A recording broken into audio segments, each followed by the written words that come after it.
मर्चू जंगल से लकड़ियां काटकर बाजार में बेचने गया, लेकिन उसे लकड़ियों के अच्छे दाम नहीं मिले। इस पर मर्चू ने कहा, अरे भैया, इतने कम पैसे, इन पैसों में तो 2 वक्त का खाना भी नहीं मिलेगा। आप मुझे बहुत ही कम पैसे देते हैं। मैं इतनी मेहनत से लकड़ियां काट कर आता हूँ, लेकिन उनके पैसे मुझे बहुत कम मिलते हैं। भैया, तुम्हारी लकड़ियां होती ही इतनी कमजोर हैं कि मैं इससे ज्यादा पैसे नहीं दे सकता। तुम्हारी लकड़ियों के बस इतने ही पैसे बनते हैं। अरे भैया, कुछ ज्यादा कर दो ना। वो क्या है ना कि इन पैसों का तो कुछ भी नहीं आता। मैं अपनी जिंदगी कैसे गुजारूंगा।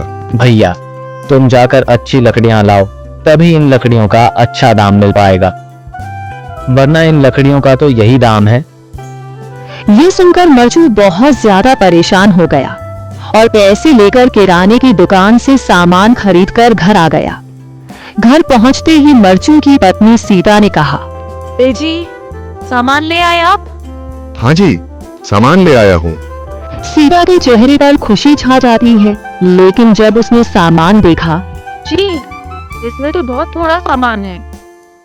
हाँ सीता, मुझे पता है कि यह सामान बहुत थोड़ा है, लेकिन मैं क्या करूं? मेरे पास जितने पैसे थे, मैं उतने का ही सामान लेकर आ गया हूँ। इस तरह हमारा गुजारा कैसे हो पाएगा जी? आपको तो पता ही है कि हम कितनी मुश्किलों से गुजारा करते हैं। हाँ हाँ, मुझे पता है, लेकिन मैं कर भी क्या सकता हूँ? मेरे पास इतने पैसे ही नहीं कि हम एक अच्छी जिंदगी गुजार सकें।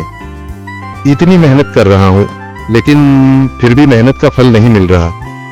इतनी मेहनत से अच्छी लकड़ी काट कर आता हूँ, लेकिन मुनासिब दाम नहीं मिलता। मैं तो बहुत परेशान हूँ। क्या करूं? कहां जाऊं?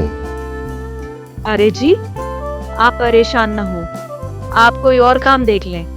मैंने कई बार काम तलाशने की कोशिश की, पर किसी ने भी मुझे काम नहीं दिया। ये सुनकर सीता भी काफी ज्यादा परेशान हो गई। मर्चू से सीता की परेशानी नहीं देखी गई। उसने अपनी पत्नी सीता से कहा, मैं फिर से जंगल की ओर जा रहा हूँ। अरे जी, अभी मत जाइए ना, वैसे भी शाम हो रही है। आप कल चले जाइएगा, अभी मत जाइए। ठीक है, अगर तुम रोक रही हो तो मैं नहीं जाता। मैं कल चला जाऊंगा। इसके बाद मर्चू गांव में घूमने के लिए चला गया। तभी उसे एक आदमी मिला और उसने कहा, कहाँ जा रहे हो भैया? और सुनाओ, क्या हाल चाल है? जिंदगी कैसे गुजर रही है? अरे भैया, तुम्हें तो पता है कि लकड़ियां काटकर कैसे गुजारा होता है। हाँ भैया, तुम सही कह रहे हो। और आसपास के जंगलों में अच्छी लकड़ियां भी नहीं है। इसके लिए तो जंगल के अंदर जाना पड़ेगा। पर जंगल के अंदर तो काफी सारे जंगली जानवर होंगे। मुझे बहुत डर लगता है भैया, मैं जंगल में कैसे जाऊंगा? हाँ भैया, जंगली जानवर तो होंगे, लेकिन अच्छी लकड़ियां तो वहीं से ही मिलेंगी। ये सुनकर मर्चू बहुत ज्यादा परेशान हो गया, लेकिन वह आदमी बिल्कुल ठीक कह रहा था। जंगल के किनारे की सारी लकड़ियां कट चुकी थीं। अब सिर्फ जंगल के अंदर ही अच्छी लकड़ियां बची थीं। अगली सुबह मर्चू लकड़ियां काटने जंगल की ओर चल पड़ा।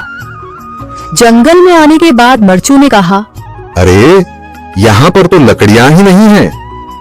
वो आदमी सही कह रहा था, लकड़ियों के लिए तो जंगल के अंदर ही जाना पड़ेगा। और जंगल के अंदर जाना क्या सही रहेगा?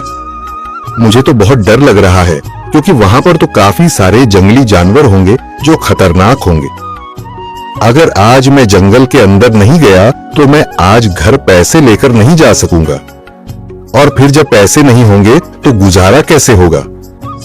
मर्चू जंगल के बाहर खड़ा सोचता ही रहा और फिर उसने सोचा, अरे, यहाँ पर भी कोई मजबूत पेड़ दिखाई नहीं दे रहा जिससे मैं लकड़ियां काटकर घर ले जा सकूं। लगता है और अंदर जाना पड़ेगा। यही सोचकर मर्चू जंगल के अंदर चला गया। अंदर जाने के बाद उसने इधर उधर पेड़ देखे, पर उसे कोई भी अच्छा पेड़ दिखाई नहीं दिया। यह सोचकर मर्चू जंगल के और अंदर चला आया।